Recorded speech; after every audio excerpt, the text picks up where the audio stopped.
Hello दोस्तों, क्या हाल है आप लोगों के? कैसा चल रहा है जीवन? Welcome you all on Amazon academy. बहुत सारे बच्चे आ गए हैं और देखकर बहुत अच्छा लग रहा है कि मैं सब आपके कमेंट्स वगैरह पढ़ रहा था अभी इतनी देर तक, तो पहले की चीज़ें शुरू हो। कुछ अच्छे मैसेजेस भी लगे। 190 मार्क्स आए हैं सर, और कौन मोशन कोटा से है और कौन कौन मुरादाबाद से है, कौन हैदराबाद से है। बढ़िया, आपस में चैट कर रहे हो। ठीक है। तो मैं तुम्हें पहले बता देता हूँ कि इस क्रैश कोर्स का सीन क्या है, क्या होने वाला है इसमें। देखो, इसमें क्या हो रहा है दोस्तों कि अपन इस क्रैश कोर्स में चीज़ें डिफाइन कर ली हैं।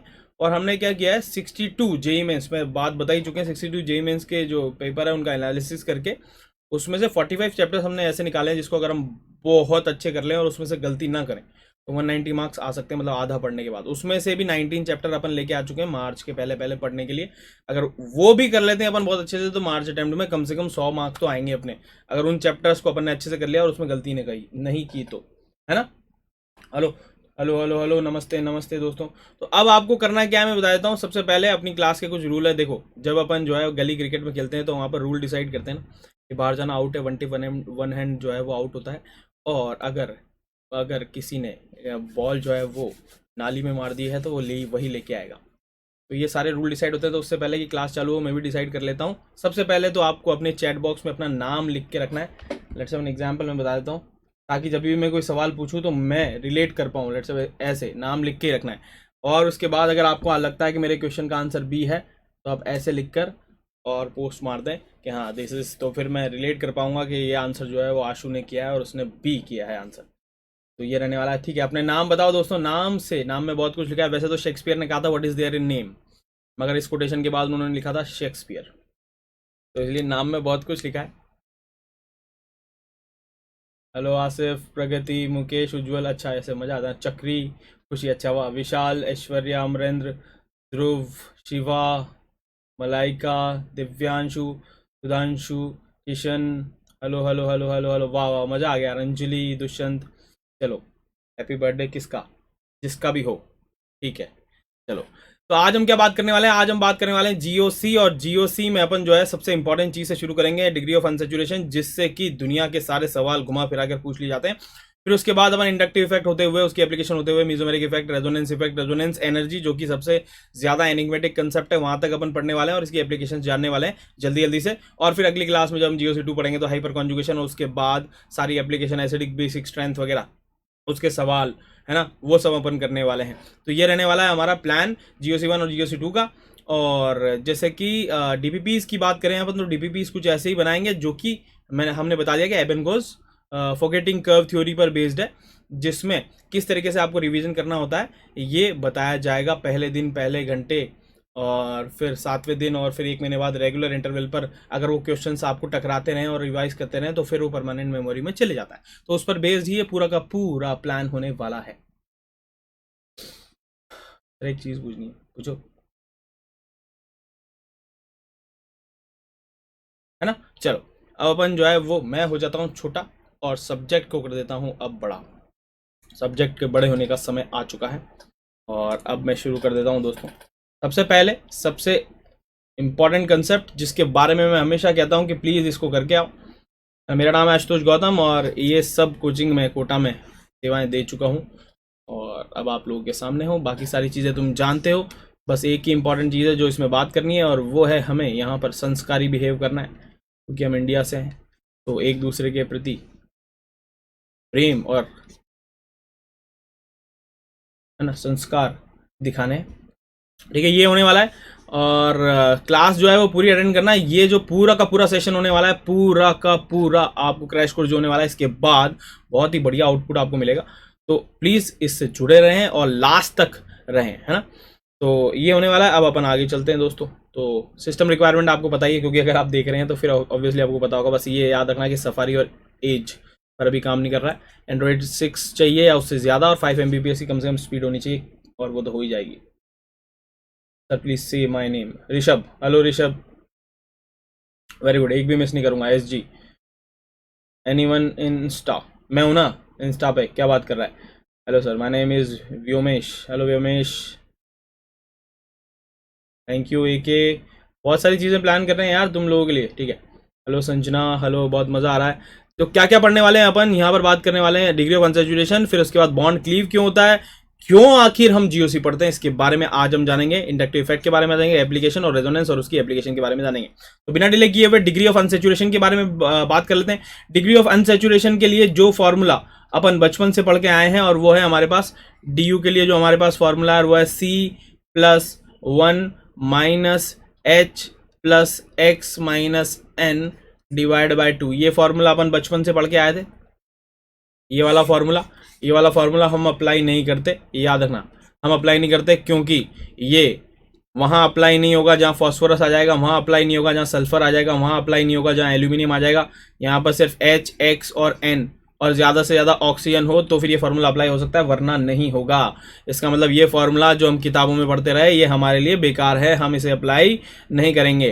तो फिर डिग्री ऑफ अनसैचुरेशन कैसे निकाला जाए? देखो, डिग्री ऑफ अनसैचुरेशन सबसे पहले मैंने इसलिए लिया है क्योंकि अगर जब भी क्वेश्चन पूछा जाएगा मेंस या एडवांस में तो सबसे पहले वो आपको एक कंपाउंड देता है C3H6O, है ना। तो सबसे पहली चीज, और फिर आइडेंटिफाई करना होता है तो सबसे पहले ये पता होना चाहिए कि डिग्री ऑफ अनसैचुरेशन क्या है। क्या वो एल्कोहल है, क्योंकि ऑक्सीजन तो एल्कोहल में भी होता है और एल्डिहाइड में भी होता है और कीटोन में भी होता है। तो सबसे पहली चीज जो हमें टकराती है वो है डिग्री ऑफ अनसैचुरेशन। बिल्कुल जीरो से लेकर शुरू कर रहा हूं, ठीक है। तो हमें क्या फॉर्मूला अप्लाई करना है? हमारा फॉर्मूला कुछ डिफरेंट है और वो है पहला, दो स्टेप में हमारे पास काम करेंगे। पहली बात तो है find the contribution of each atom, find the contribution of each atom, contribution of each atom. अब फाइंड द कंट्रीब्यूशन, कंट्रीब्यूशन कैसे फाइंड करते हैं किसी भी एलिमेंट का? लेट्स से अगर उसमें कार्बन है तो कंट्रीब्यूशन के बारे में बात करेंगे तो कंट्रीब्यूशन क्या होगा? कंट्रीब्यूशन होगा वैलेंसी ऑफ द एलिमेंट -2, ये कंट्रीब्यूशन होता है। कंट्रीब्यूशन ये होता है, इसका मतलब, हाँ वेरी गुड, वैलेंसी -2। जैसे कार्बन है, कार्बन के लिए हो जाएगा 4 - 2 तो कंट्रीब्यूशन 2 होगा, है ना। और लेट्स से एग्जांपल हाइड्रोजन है तो वो हो जाएगा वैलेंसी -2 तो हो जाएगा 1 - 2 तो दैट मीन्स -1। एलोजेंस के बारे में, एक्स के बारे में बात करें तो हमारे पास 1 - 2 और ये -1, है ना। नाइट्रोजन के बारे में बात कर ले तो हो जाएगा 3 - 2 मतलब 1, समझ रहे हो। फॉस्फोरस के बारे में बात करें तो वो वेरिएबल वैलेंसी दिखाता है, 5 भी दिखाता है, 3 भी दिखाता है। तो जब 5 होगा तो हमारे पास कॉन्ट्रीब्यूशन 2 होगा, जब 3 होगा तो कॉन्ट्रीब्यूशन 1 होगा। तो इसका मतलब अगर हमें किसी की भी वैलेंसी पता है ना तो बस हमें पता चल जाएगा कि उसका कंट्रीब्यूशन क्या है। लेट्स से एग्जांपल C3H6O में हमें DU निकालना है, तो सबसे छोटा तरीका है C3H6O।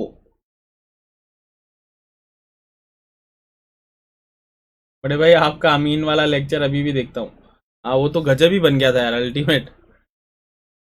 ठीक है, एपी, हाँ ठीक है, समझ गया मैं। तो यहाँ हमारे पास हो जाएगा 3 कार्बन, कार्बन का कंट्रीब्यूशन कितना है 2, तो इसका मतलब 6, तो ये हो जाएगा 3 × 2 तो 6। और हाइड्रोजन का कंट्रीब्यूशन कितना है -1, दैट मीन्स माइनस दिस, है ना। तो यहाँ हो जाएगा हमारे पास डिवाइड बाय 2 और +1, ये होता है हमारा फॉर्मूला। ये कंट्रीब्यूशन हो गया, तो कंट्रीब्यूशन हो गया हमारे पास। इसके बाद हमारे पास फॉर्मूला कैसे अप्लाई करते हैं? लेट्स से एग्जांपल, हाँ अभी तो ये हो गया, ये हो गया हमारे पास कंट्रीब्यूशन निकालने का तरीका। बी बताना है, फिर कंट्रीब्यूशन निकल जाएगा तो हम क्या करेंगे?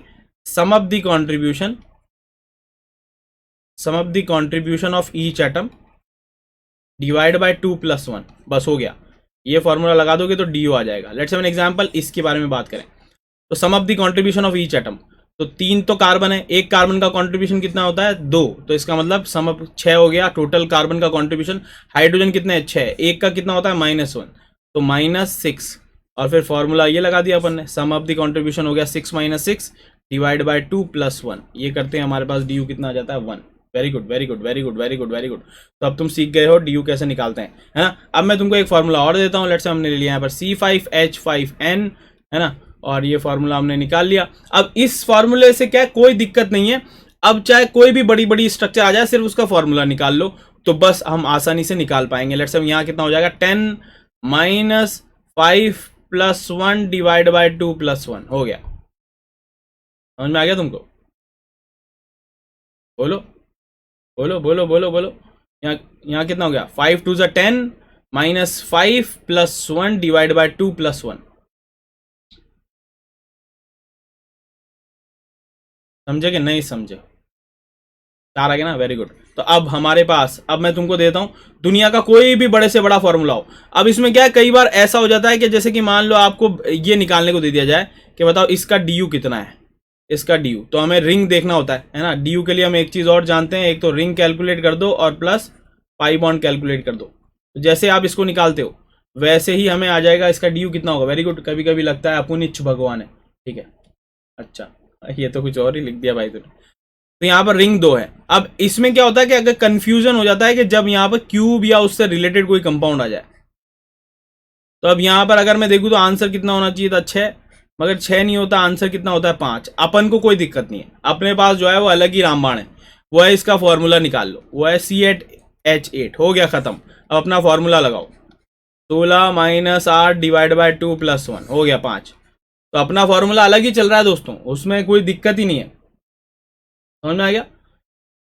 ये formula contribution of each atom पहले निकाल दिया, वैलेंसी -2 करके, फिर उसके बाद sum of the contribution divide by 2 plus 1 कर लेंगे तो हमारे पास डिग्री ऑफ अनसैचुरेशन आ जाएगा। अब देखो जरा, अब तुम इसमें ना सब कुछ कर सकते हो, कितना ही बड़ा फॉर्मूला आ जाए तुम खुद निकाल सकते हो, बस बशर्ते आपको पता होना चाहिए क्या, contribution of each atom. Let's have an example. अब मैं क्वेश्चन दे रहा हूं और तुमको निकालना है कि इसका जो है वो डी यू क्या होने वाला है। अब जैसे ही ऑक्सीजन, ऑक्सीजन तो ठीक है, सल्फर आ जाएगा, तो अब सल्फर और फॉस्फोरस अगर आता है तो तुम्हें पूछना पड़ेगा, क्योंकि सल्फर का कंट्रीब्यूशन 2 भी हो सकता है, 4 भी हो सकता है, 6 भी हो सकता है। 2 कंट्रीब्यूशन, 2 वैलेंसी होएगी तो कंट्रीब्यूशन होएगा 0, 4 वैलेंसी होएगी तो कंट्रीब्यूशन होगा 2, और 6 वैलेंसी होगी तो कंट्रीब्यूशन होगा 4। तो अब यहां पर सवाल ये उठता है कि सल्फर के बारे में बताओ सर, तो मैं कह रहा हूं sulphur is hexavalent, sulphur is hexavalent, ये बोल दिया मैंने। सल्फर हेक्सावेलेंट है तो बताओ डी यू कितना होगा, कैलकुलेट डी यू। जल्दी से लिखो डी यू क्या होने वाला है इसका। अब कितनी बड़ी स्ट्रक्चर आ जाए आराम से तुम कर सकते हो। ऑक्सीजन का 2 वैलेंसी है तो डी यू 0 होता है। बिल्कुल सही बोल रहे हो, सही बोल रहे हो, सही बोल रहे हो, सही बोल रहे हो, सही बोल रहे हो, है ना। जिसने ये कर लिया वो ये कर ले। अब कितना ही बड़ा स्ट्रक्चर आ जाए, कितना ही बड़ा, अब अपन जो है वो फोड़ सकते हैं सवाल। समझ रहे हो, गलत ना हो इसलिए मैं सोच समझ के लिख रहा हूं।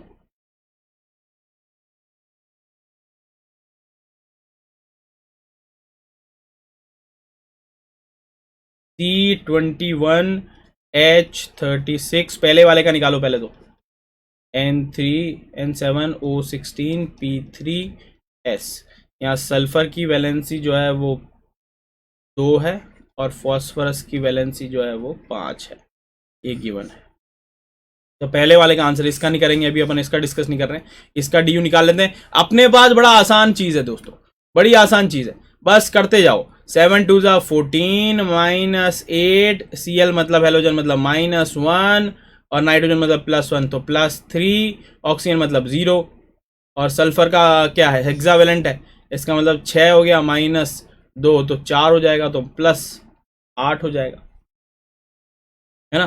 क्योंकि यहाँ पर कंट्रीब्यूशन कितना हो जाएगा, 4 हेक्सावेलेंट है तो वैलेंसी 6 -2 और ये 4। बिल्कुल सही कह रहे हो, है ना, है ना, है ना। सर इस साइन इंक्लूड्स इन वैलेंसी, यस वैलेंसी में नहीं मेरे भाई, कंट्रीब्यूशन में। कंट्रीब्यूशन जैसा कि हेलोजन है X, तो वैलेंसी कितना है 1, -2 तो कंट्रीब्यूशन इज -1। तो आंसर कितना हो जाएगा, जल्दी से बोलो क्या हो गया यहाँ। 9 आ रहा है आंसर, जिसका 9 आ रहा है वेरी गुड, शाबाश, तुम लोग सीख गए हो। अपना तरीका, अपना तरीका, अपना तरीका, कोई और फॉर्मूला अपन अप्लाई नहीं करते, अपना तरीका लगाते हैं। दुनिया भर के सवाल एक झटके में सॉल्व होते हैं। अगला सवाल ये, अब इस क्षण से मैं तुमसे इसका जवाब पूछने वाला हूँ कि जल्दी से मुझे बता दो कि क्या होने वाला है इसका डी यू। अगर तुमने 2 सवाल कर लिए फिर अपन आगे चल सकते हैं, बस हो गया अपना डी यू का सवाल।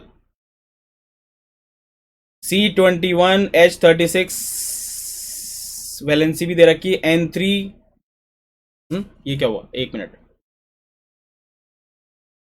मैं इसको चेंज कर रहा हूँ। 10 कर दिया क्या, आ गया क्या आंसर, आ गया। चलो देख लेते हैं कितना है, 10 आ रहा है क्या, मेरे को भी पता नहीं है क्योंकि मैंने क्वेश्चन चेंज कर दिया। 36 +3 +0, 10 आ गया क्या, चलो चेक कर लेते हैं। फॉस्फोरस का कितना हो गया, 5 है, मतलब कंट्रीब्यूशन कितना होने वाला है 3, तो +9। सल्फर का कंट्रीब्यूशन ऑक्सीजन की तरह 0 डिवाइड बाय 2 +1। क्या सही चल रहा है क्या, कितना हो गया, हाँ 10 आ गया भाई, सही कर रहे हो, शाबाश शाबाश। तो इसका मतलब डिग्री ऑफ अनसैचुरेशन इस तरीके से अपन को सॉल्व करना होता है। अब चाहे फॉर्मूला आ जाए चाहे कुछ भी हो जाए, तुम तो सिर्फ निकाल लो, ये आ जाए चाहे कोई सा भी आ जाए, है ना, ये दे दिया जाए और आपको पूछ लिया जाए कि ये हमारे पास पीएच है और ये हमारे पास ऐसा, तो बताओ इसका डी यू क्या होएगा। या तो फॉर्मूला निकाल दो या फिर रिंग निकाल के, हम पता है हमें इसका पार्ट कितना है, या तो फॉर्मूला बना दो या सीधे निकाल लो जल्दी से। सर ऑक्सीजन इज 2 माइनस, अरे अरे अरे अरे अरे -2 नहीं मेरे भाई, वैलेंसी में साइन नहीं लगेगा, कॉन्ट्रीब्यूशन में साइन लगेगा। वैलेंसी कभी नेगेटिव नहीं होती, वैलेंसी इज बाइंडिंग कैपेसिटी, वो नेगेटिव थोड़ी हो सकती है, या तो जीरो होगी या आगे होगी। मैं कितने लोगों से बाइंड कर सकता हूँ, ये माइनस में थोड़ी हो सकता है, समझो इस बात को, it would always be positive. तो इसका तो हमें अभी निकाल के आए थे अपन, कितना होता है 5, पीएच का मतलब होता है बेंजीन, बेंजीन का मतलब होता है 4 और 2 इसका हो जाएगा। तो इसका मतलब बिल्कुल सही कह रहे हो, एएन ने बिल्कुल आंसर सही लिखा। मैंने क्या कहा, जब भी आप आंसर लिखें अपना नाम साथ में लिखें, ताकि ताकि ताकि ताकि ताकि रे मैं तुम्हें नाम से लेट कर पाऊँ। तो डिग्री ऑफ अनसैचुरेशन अपना यहाँ पर समाप्त होता है दोस्तों। अब अपन आगे चलते हैं, बिना हमारे पास समय बहुत कम है। अब अपन शुरू करते हैं बेसिकली जीओसी के बारे में, 2 तरीके के। अब देखो जरा, अगर मैं चाहता हूं कि कोई भी रिएक्शन हो, तो याद रखना कोई भी सक्सेसफुल ऑर्गेनिक रिएक्शन के लिए क्या जरूरी है।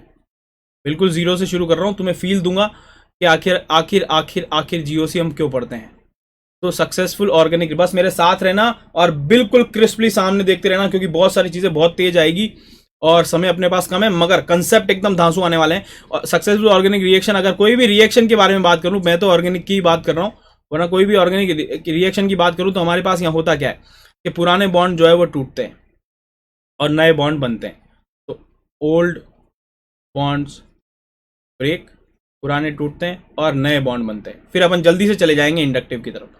यहाँ पर आ जाएगा हमारे पास AC plus BD, new bonds form, है ना। तो इसका मतलब ये, अगर मैं चाहता हूँ कोई सक्सेसफुल ऑर्गेनिक रिएक्शन है तो ये वाले बॉन्ड कैसे होने चाहिए, वीक, आसानी से टूट जाएं, और बनने वाले नए बॉन्ड, ये तो जीवन का हमारा पर्याय है दोस्तों, कि अगर हम नए रिश्ते बनाते हैं तो वो चाहते हैं कि वो कैसे बने, स्ट्रांग बने, और जो पुराने रिश्ते पीछे छूट गए हैं वो कैसे होते हैं, वीक होते हैं। तो ये बिल्कुल हमारे जैसे ही करता है, अपुनिच पढ़ता है। अच्छा ठीक है ठीक है ठीक है ठीक है। सक्सेसफुल ऑर्गेनिक रिएक्शन हमेशा ऐसा थोड़ी होता है, हमेशा तो किसी भी चीज़ में कुछ नहीं होता है, और मोस्टली अगर स्पॉन्टेनियस रिएक्शन है उसको हम सक्सेसफुल मान रहे हैं। तो हमारे पास नए बॉन्ड कैसे होने चाहिए, स्ट्रॉन्ग, क्योंकि कोई भी रिएक्शन तब रिएक्ट करती है ताकि वो कैसी हो जाए, स्ट्रॉन्ग, मतलब स्टेबल हो जाए। तो स्टेबल होने के लिए तो रिएक्शन होती है, तो हमारे पास ये होता है। तो बॉन्ड फ्यूजन जो है वो 2 तरीके का है, होमोलाइटिक और हेट्रोलाइटिक। इसका मतलब बॉन्ड टूटेगा नहीं तो बनेगा नहीं, तो ये बॉन्ड तोड़ना हमको जरूरी है, जब तक ये टूटेगा नहीं तब तक नया बनाएगा नहीं, और जब तक तोड़ेंगे नहीं हम छोड़ेंगे नहीं। तो इसका मतलब हमारे पास होमोलाइटिक बॉन्ड फ्यूजन और हेट्रोलाइटिक बॉन्ड फ्यूजन हो चुका है। तो अगर होमोलाइटिक बॉन्ड फ्यूजन का मतलब है कि ए और बी के बीच में रिश्ता था और इन्होंने वादा किया था कि मरते दम तक ये जो 2 इलेक्ट्रॉन है इन पर हक जितना ए का होगा उतना ही कितना हो, किसका होगा, रिकॉर्डेड मिलेगा मिलेगा मिलेगा मिलेगा। तो ए और बी दोनों का हक होने वाला है, क्या सही बोल रहा हूँ मैं, है ना। इन्होंने वादा किया था कि हम इसको बीच में रखेंगे, और जब ये बॉन्ड टूटा तो बिल्कुल वैसे ही टूटा जैसे कि टूटना चाहिए था। यहाँ पर मैं दिखा रहा हूँ एक फिश हुक एरो, 1 इलेक्ट्रॉन का ट्रांसफर फिश हुक एरो और 2 इलेक्ट्रॉन का ट्रांसफर डबल हेडेड एरो। तो फिश हुक एरो दिखाया, यहाँ पर हमारे पास बन जाते हैं रेडिकल्स ए डॉट और बी डॉट। अगर ये कार्बन वाले हैं, अगर ये कार्बन है तो इनको बोलेंगे कार्बन फ्री रेडिकल, जो कि होमोलाइटिक क्लीवेज से बनता है। दूसरा, इन्होंने वादा तो किया था ए और बी ने कि इलेक्ट्रॉन बीच में रखेंगे, मगर एज यूजुअल ये भी तो इंसानों की प्रवृत्ति रखते हैं, और बी ने अपनी वाली दिखा दी। और ऐसा इसलिए हुआ क्योंकि बी की इलेक्ट्रोनेगेटिविटी जो है वो ज़्यादा है कंपेयर टू दी ए की इलेक्ट्रोनेगेटिविटी, तो इसलिए इलेक्ट्रॉन किधर शिफ्ट हो गए, बी। अब ये जो है हमारे पास जब पोलर सॉल्वेंट में बॉन्ड टूटता है तो हमारे पास यहाँ बनता है ए प्लस और बी माइनस, ये बन जाते हैं हमारे पास कैटायंस एंड एनायंस। अगर कार्बन जोड़ दें इसमें तो ये कार्बोकेटायन हो जाएगा और ये कार्बेनायन हो जाएगा, समझ आ गया, है ना। तो अब यहाँ देखो, होमोलाइटिक बॉन्ड क्लीवेज में अगर मैं कहूँ तो CFR कार्बन फ्री रेडिकल बनता है, यहाँ पर हमारे पास कार्बोकेटायन बनता है, और हमारे पास इसके थ्रू ही कार्ब एनायन भी बन सकता है होमोलाइट हेट्रोलाइटिक बॉन्ड क्लीवेज से। तो इसका मतलब रिएक्शन में बनने वाली ये 3 अनस्टेबल स्पीशीज होती है, एग्जाम्पल ले लूँ, यहाँ पर हमारे पास CH3 डॉट कह सकता हूँ सबसे छोटा, यहाँ पर हमारे पास कार्बोकेटायन ये कह सकता हूँ, और यहाँ पर हमारे पास ये कह सकता हूँ। तो ये सबसे, ये जो है कार्बोकेटायन कार्बोनाइन फ्री रेडिकल, ये क्या है, रिएक्शन इंटरमीडिएट कहलाते हैं, रिएक्शन के बीच में बनते हैं, और इससे बहुत सारी चीज़ें डिसाइड होती है, रेट ऑफ रिएक्शन वगैरह। तो रिएक्शन इंटरमीडिएट बनते हैं, जो कि हमारे लिए बहुत ही इंपॉर्टेंट होने वाला है।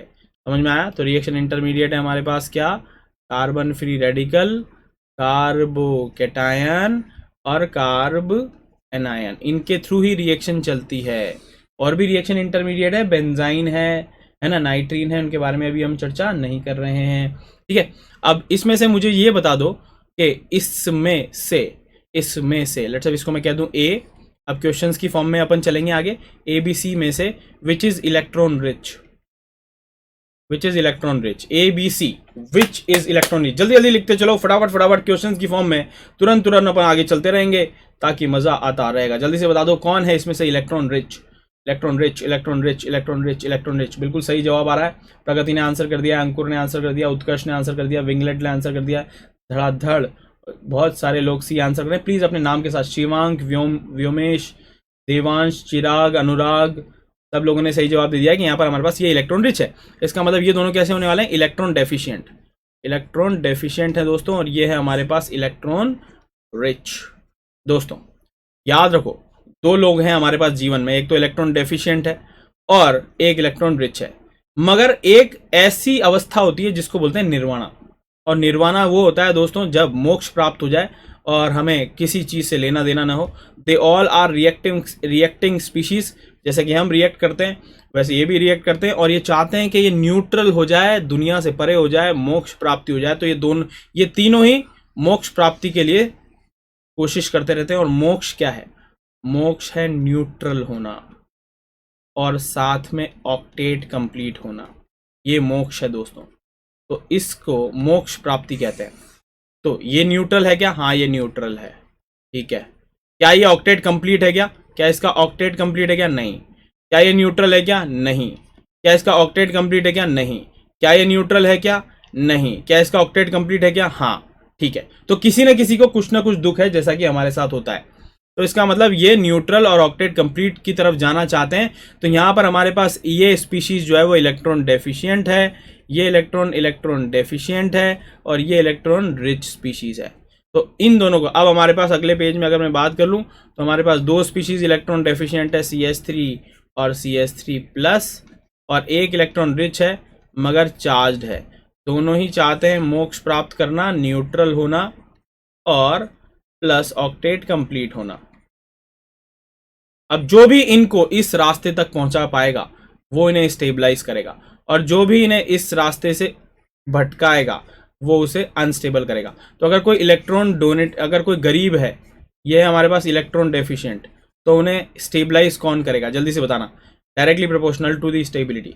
दे are stability A, they get stabilize by electron donating groups, B electron withdrawing groups. जल्दी बोलो, जल्दी बोलो। अगर मैं बात कर रहा हूं कि इलेक्ट्रॉन, गरीब लोग हैं, गरीब लोग को स्टेबलाइज कौन करेगा, पैसे देने वाला या पैसे खींचने वाला, जल्दी बताओ। फटाफट चलेंगे, फटाफट। Electron donating group, yes. गरीब है बेचारे, और गरीब चाहते हैं कि यार एक नॉर्मल लाइफ जी जाए, तो उन्हें पैसे देने वाला उनकी गरीबी को दूर करने वाला ही तो उन्हें स्टेबलाइज करेगा। समझ में आया तुमको? बोलो। तो हमारे पास इलेक्ट्रॉन डोनेटिंग ग्रुप हो जाएगा, बिल्कुल सही बोल रहे हो। लेट्स एन एग्जांपल, किसी हॉस्टल में आप रहते हो और महीने की 30 तारीख हो गई है, और सामने तुमने गेट खोला और तुम्हें सामने मिलता है मकान मालिक, और साथ में तुम्हें मिलता है एक मैस के पैसे लेने वाला, और साथ में तुम्हें मिलता है चाय के पैसे लेने वाला, और तुम्हारी जेब खाली है। इतने में बाजू वाले रूम से तुम्हारा एक पक्का दोस्त निकल के आता है और पैसे उन सबके मुंह पे मारता है। तो मुझे बताओ, वो जो तुम्हारा पक्का वाला दोस्त है वो तुम्हारे लिए स्टेबलाइजिंग फैक्टर है कि destabilizing factor? When you were गरीब, जब तुम्हारे पास पैसे नहीं थे, तो वो जो दोस्त, देवतुल्य दोस्त तुम्हारे सामने आया था, वो तुम्हारे लिए स्टेबलाइजिंग फैक्टर हुआ या डिस्टेबलाइजिंग? यस, स्टेबलाइजिंग, यस, है ना, समझ में आ गया। अब दूसरा सवाल है, ये है अमीर, हमें इसके लिए चाहिए, बहुत अमीर हो रहा है, ये बहुत अमीर हो रहा है, इसको थोड़ा सा गरीब करना पड़ेगा। तो यहाँ हमें चाहिए कौन, directly proportional to Robin Hood चाहिए हमको यहाँ पर। रॉबिन हुड कौन होगा, रॉबिन हुड होगा इलेक्ट्रॉन विड्रॉइंग ग्रुप, है ना, और inversely proportional to electron donating group. समझ में आ गया तुमको? यहाँ रॉबिनहुड चाहिए हमको, जो अमीरों से पैसा खींचकर थोड़ा उन्हें अपने वाले लेवल पे ला सके। समझ में आ गया तुमको? Sir are you Jain? अबे गौतम है मेरा नाम, जैन कैसे हो सकता हूँ? सर आपकी स्टोरी तो नहीं, मेरी स्टोरी, मैं अमीर हूँ, मुझे खींचने वाला। अरे मैं अमीर ही नहीं हूँ, मैं तो इधर हूँ भाई, अपन तो इधर है, इधर ये है अपन, ये तो तुम लोग हो।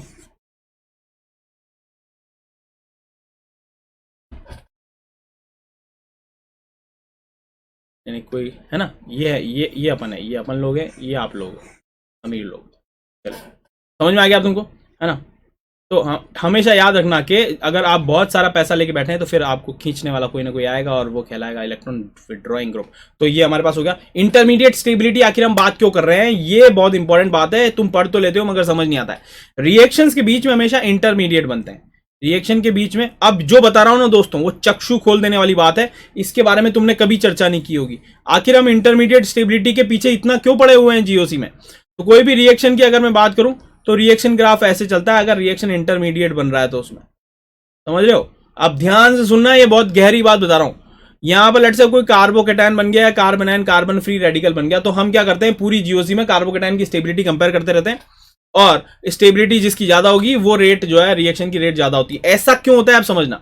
अगर मैं बात करूं रिएक्शन में परफॉर्म करवाना चाहता हूं तो ये एनर्जी कम से कम मुझे चाहिए होती है, और इस एनर्जी को क्या बोलते हैं अपन, जल्दी से बोलो, इस एनर्जी का नाम क्या है, जल्दी से चैट बॉक्स में लिखो। ये जो एनर्जी है, मिनिमम एनर्जी बैरियर जो हमें चाहिए पोटेंशियल एनर्जी कर्व में, ये जो एनर्जी, इसको क्या बोलते हैं, जल्दी से लिख दो फटाफट। इसको क्या बोलते हैं?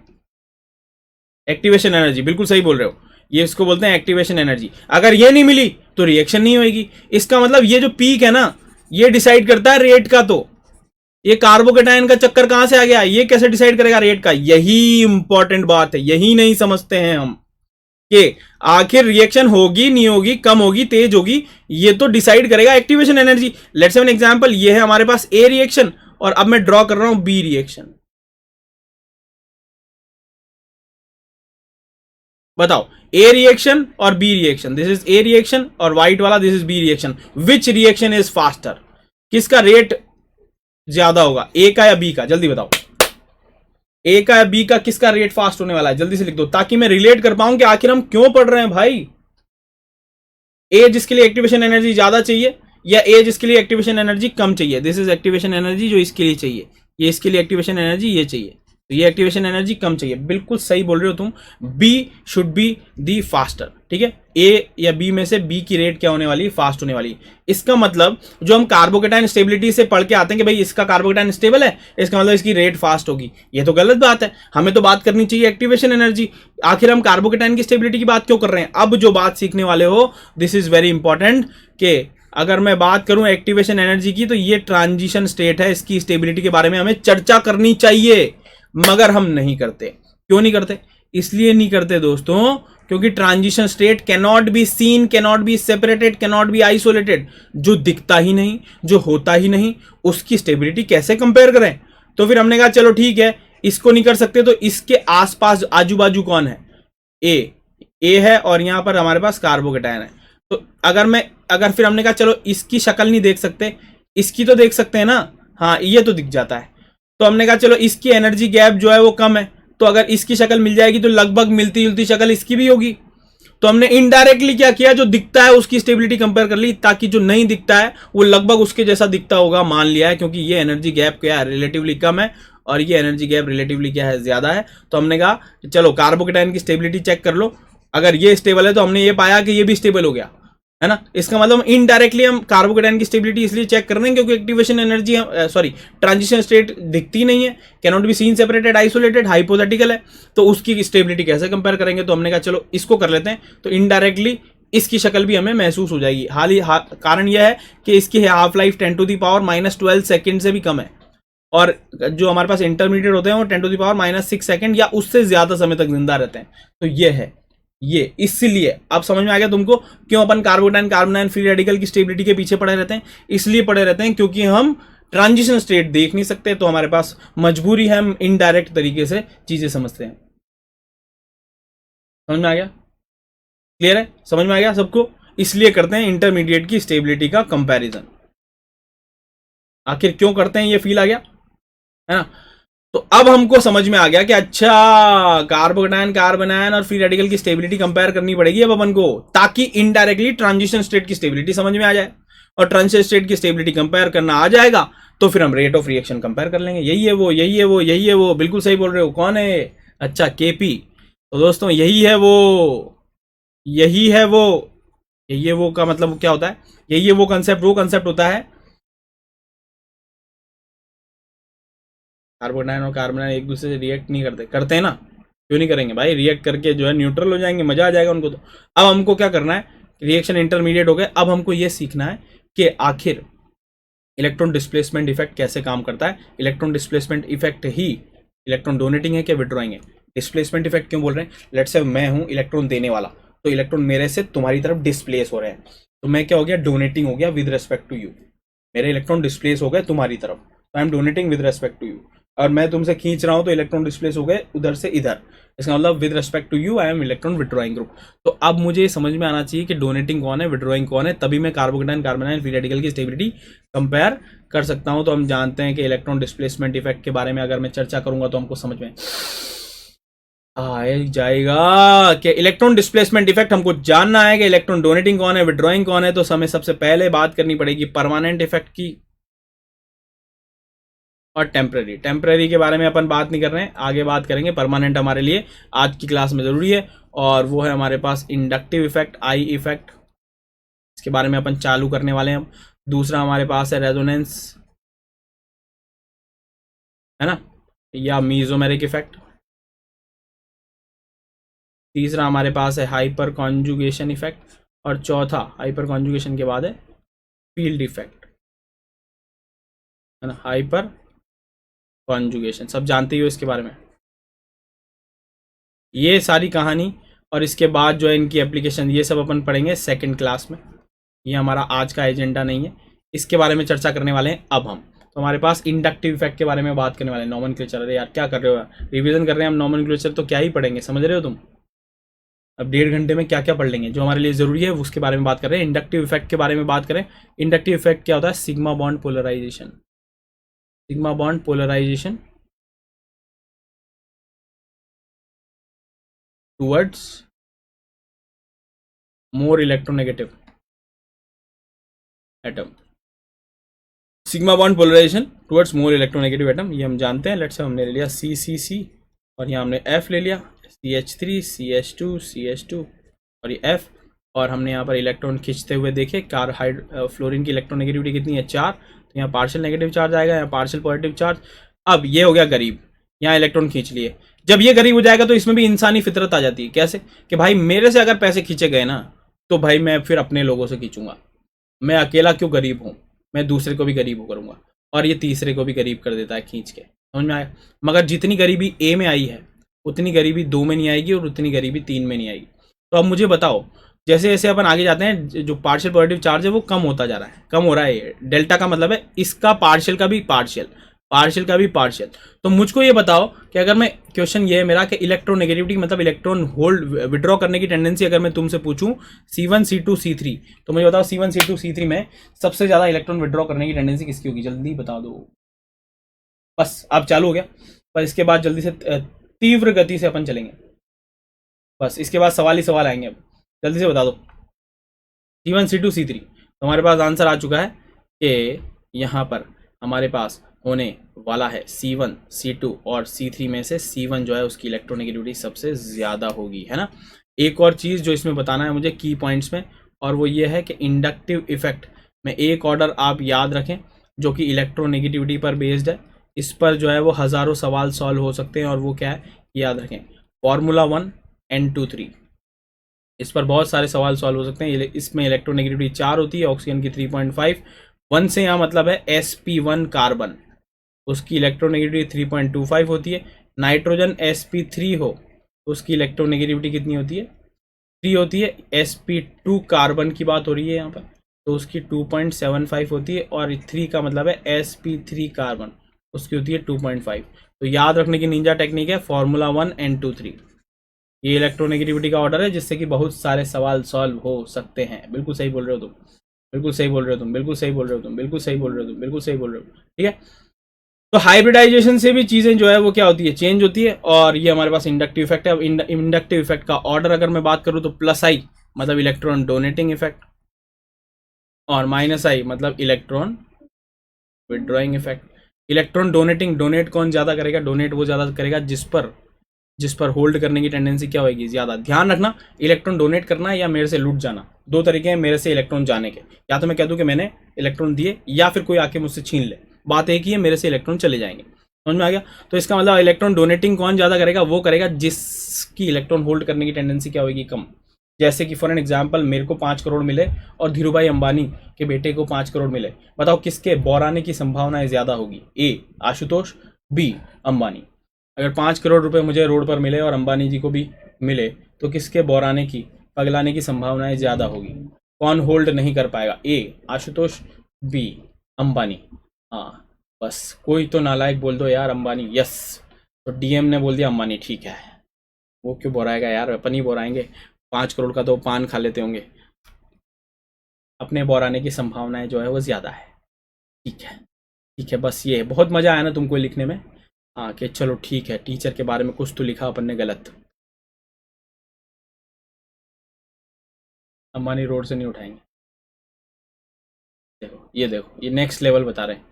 अंबानी उठाएंगे नहीं, आप उठा लोगे। सही है बेटा,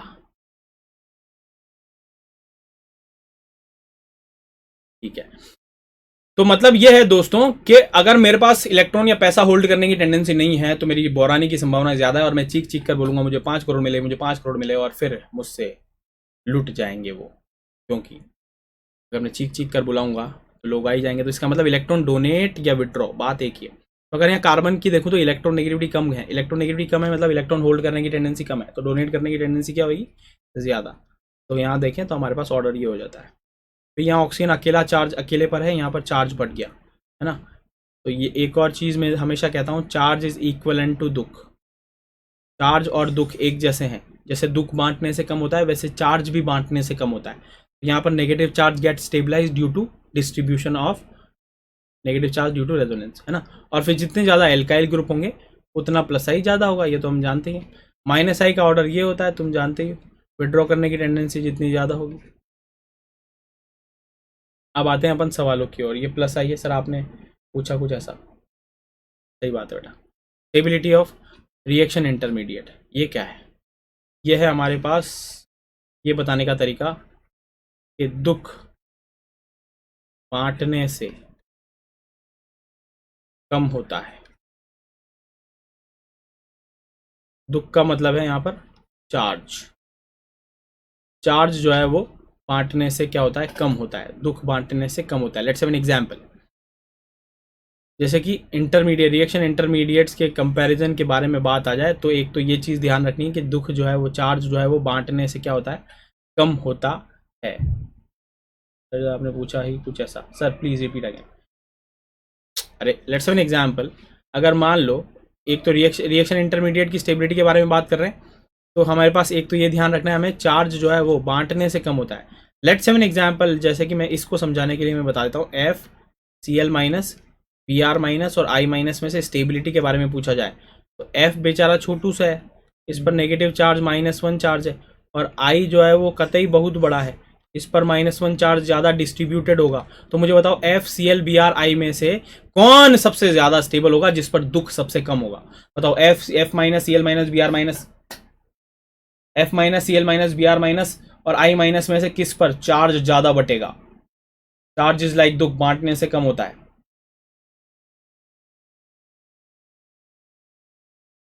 कौन सा? ये वाला? बिल्कुल सही बोल रहे हो। इसमें क्या हो गया बोलो? हाँ, तो ये समझ में आ गया हमको कि आई माइनस जो है वो बड़ा है तो उस पर नेगेटिव चार्ज जो है वो ज्यादा बटेगा, तो चार्ज इज लाइक दुख ज्यादा डिस्ट्रीब्यूट होगा, और चार्ज क्या हो जाएगा, कम फील होता है ना। जिस तरीके से दुख, जैसे कोई दुख है तो हम 4 लोगों से बात कर ले तो हमें थोड़ा हल्का फील होता है, दुख थोड़ी कम हुआ, कम फील होता है। इसी तरीके से नेगेटिव चार्ज यहाँ -1 है, इस पर भी -1 है, मगर ज्यादा डिस्ट्रीब्यूट हो गया आई माइनस पर, तो उस पर रिलेटिवली चार्ज डेंसिटी कम हो जाती है। इंडक्टिव कैसे? देखो इंडक्टिव इफेक्ट जो है वो प्योरली हमारे पास एक्सपेरिमेंटल है, मगर अगर मैं इसकी बात करूं तो यहाँ अब ये सारी चीज़ें अब यहीं पढ़ोगे क्या। एल्काइल ग्रुप, एल्काइल ग्रुप जितना ज़्यादा होगा, एल्काइल ग्रुप क्या होता है, इलेक्ट्रॉन डोनेट करता है। क्योंकि अगर मैं एम को ओपन कर लूँ, बस ये जल्दी जल्दी बता रहा हूँ मैं, अपने पास समय नहीं है भाई। तो यहाँ पर हमारे पास इलेक्ट्रॉन डोनेट करता है, क्योंकि H की इलेक्ट्रोनेगेटिविटी 2.1, कार्बन की 2.5, तो यहाँ से इलेक्ट्रॉन ट्रांसफर होते हैं, ये आगे ट्रांसफर करता है। इसलिए एल्काइल ग्रुप जितने ज़्यादा होंगे प्लस आई इफेक्ट उतना ही क्या होता है, ज़्यादा होता है।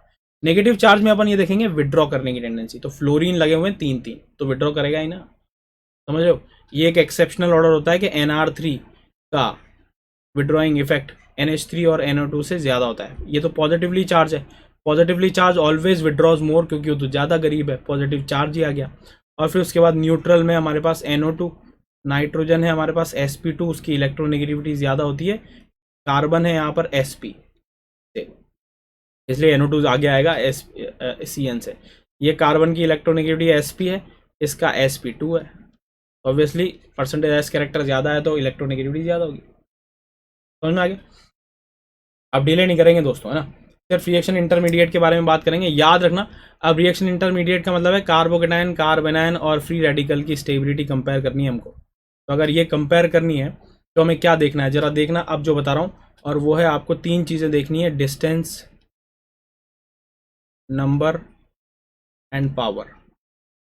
और ये इसी ऑर्डर में देखना है, distance, number, power, distance, number, power, क्योंकि इंडक्टिव इफेक्ट कैसा है, डिस्टेंस डिपेंडेंट इफेक्ट है।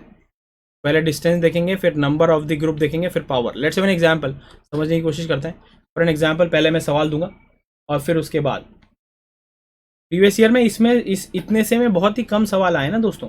लास्ट में अपन करेंगे ना क्वेश्चन, लास्ट में अपने पास सवाल ही सवाल है। तो डिस्टेंस, नंबर, पावर से हम बात करेंगे। लेट्स से एन एग्जांपल अगर मैं बात कर लूँ कि हमारे पास यहाँ नेगेटिव चार्ज है, ये फ्लोरीन है, जल्दी से बताना कौन होने वाला है स्टेबल। ये होने वाला है फ्लोरीन और ये होने वाला है हमारे पास नेगेटिव चार्ज और ये फ्लोरीन। अब मुझे बताओ ABC में से सबसे ज़्यादा स्टेबल कौन है, ABC। डिस्टेंस, नंबर, पावर तीनों चीज़ें समझा दूंगा। पहले देखेंगे डिस्टेंस, डिस्टेंस काम नहीं करेगा तो फिर नंबर, फिर देखेंगे पावर। तो हमारे पास हो गया A। यस बिल्कुल बोल रहे हो, क्योंकि F का क्या है, -I है और ये विड्रॉ करेगा। तो याद रखना नेगेटिव चार्ज को कौन स्टेबलाइज करता है, directly proportional to -I, minus minus. और पॉजिटिव चार्ज को कौन स्टेबलाइज करता है, +I, प्लस प्लस। तो नेगेटिव को नेगेटिव स्टेबलाइज करता है इफेक्ट। और यस बिल्कुल सही बोल रहे हो, खुशी, अभय, अच्छा विशाल, कभय लिखा हुआ है, कभय लग रहा है वो, षष्ठी, षष्ठी हमेशा ऐसा ही लिखती है, A फॉर आशुतोष सर, मेरे को पता है, हमेशा ऐसे लिखती है। उत्कर्ष A, बिल्कुल सही बोल रहे हो। तो ये हमारे पास डिस्टेंस देखी है अपन ने विड्रॉइंग ग्रुप। अब देखो दूसरा इफेक्ट नंबर, ये बहुत ही बढ़िया होता है, इसमें कंफ्यूज होते हो तुम, मैंने यहाँ ले लिया मैंने Cl और ये Cl और यहाँ लगा दिया मैंने फ्लोरीन। अब यहाँ देखेंगे distance of the group from the negative charge, ये तो सेम है। तो फिर अगला देखेंगे नंबर। तो मुझे बताओ इन दोनों में से ज़्यादा स्टेबल कौन होने वाला है, जल्दी बताओ। ये ले लिया अपन ने A और ये ले लिया B। नंबर इफेक्ट के अकॉर्डिंग, क्योंकि distance of groups from the negative charge same है। बोलो बोलो बोलो बोलो बोलो बोलो बोलो, जल्दी बोलो जल्दी बोलो जल्दी बोलो, क्या होने वाला है। तो हमने बात कर लिया कि F का विड्रॉइंग -I Cl से ज़्यादा होता है, मगर अगर 2 वीक इफेक्ट लग रहे हो तो वो एक स्ट्रॉन्ग से ज़्यादा पावरफुल होते हैं। तो डिस्टेंस नहीं लग रहा तो फिर नंबर ऑफ द ग्रुप देखेंगे, चाहे 2 वीक हो वो एक स्ट्रॉन्ग से ज़्यादा विड्रॉइंग इफेक्ट लगाएंगे। हमारे पास बिल्कुल सही बोल रहे हो, A फॉर आशुतोष सर, सृष्टि ने बोला, तो बिल्कुल सही जवाब है। तो ये डिस्टेंस। और लास्टली हम बात कर रहे हैं तीसरा पावर की। अब पावर आ जाए मान लो तो ये आ जाएगा, देखना अब तुम अब हो गए कंफ्यूज, अब होने वाली है तुम्हारी। अब इससे पता लगेगा कि भाई कितने गहरे पानी में हो। ऑल्दो सवाल बहुत ही बच्चों सा है, मगर इन दोनों में से मुझे बताओ, दोनों में से कौन ज़्यादा स्टेबल होगा, A या B। इससे पता चल जाएगा कि कितने गहरे पानी में हो तुम। अब से सुन रहा हूं मैं। A, प्लीज अपना नाम लिखो, नाम के साथ लिखो A for Alok, B is for J mains. Yes yes yes yes, क्यों नहीं है, जे मेंस के लिए Vyomesh, B B B B B B B B B B B B B B B B B B, Puneet, Ankur, ठीक है, अनुराग, प्रतीक, ठीक है। अब मेरे दोस्तों अगर तुम्हें याद ना हो तो प्लीज़ इसको याद रखना, ये बहुत कंफ्यूज करता है। NR3 का विड्रॉइंग इफेक्ट NH3 से क्या होता है, ज़्यादा होता है। NR3 का विड्रॉइंग इफेक्ट NH3 से ज़्यादा होता है।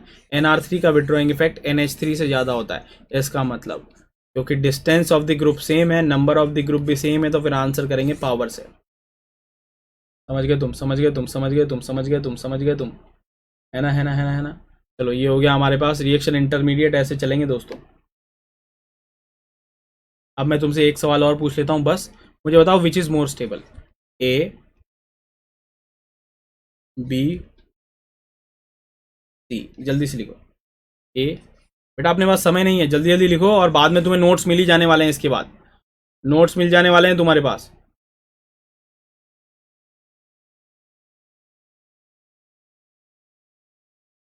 है ना। जल्दी से बताओ, ए बी सी में से विच इज मोर स्टेबल। सी सबसे ज्यादा स्टेबल, सी सबसे ज्यादा स्टेबल, सी सी सी सी सी सी सी सी सी। आखिर ऐसा क्यों है सर? भूमिका ने बोला सी, विष्णु ने बोला सी, आलोक ने बोला सी, उज्जवल ने बोला सी, मन ने बोला सी, साइज सी, साइज सी, ठीक है उज्जवल, ठीक है। तो अब हमको समझ में आ गया कि करना क्या है। देखो मैं तुमको बताता हूँ, सी एच बॉन्ड अगर ये है तो सी डी बॉन्ड ये होता है, और दोनों की इलेक्ट्रोनेगेटिविटी तो सेम है 2.1 2.1, और हम जानते हैं कि inductive effect distance dependent effect है, तो ये पास से देगा और ये दूर से देगा, तो इसका मतलब ज़्यादा प्लस आई किसका होता है, टी का, फिर उसका बाद डी का, और फिर उसके बाद एच का। तो जितना ज़्यादा प्लस आई होगा वो पॉजिटिव चार्ज को उतना ही स्टेबल करेगा, क्योंकि हम जानते हैं positive is directly proportional to plus I. तो इसका मतलब ये हो जाता है हमारे पास सी बी है। बिल्कुल सही बोल रहे हो, सी बी, और उसके बाद हो जाएगा दोस्तों ए। समझ गए? बोलो ना। अब भयंकर वाला सवाल करा दूं, एक भयंकर वाला, क्या बोलते हो? एक भयंकर वाला सवाल करा दूं क्या तुमको, कतई जहर वाला। ये अनस्टेबल होता है कंपाउंड।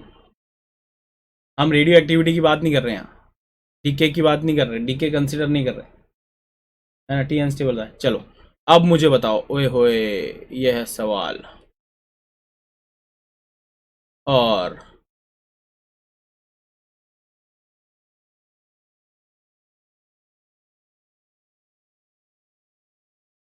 इन दोनों में से ज्यादा स्टेबल कौन है, ए और बी। अब जो बना रहा हूं वो तो सिर्फ जस्ट फॉर फन,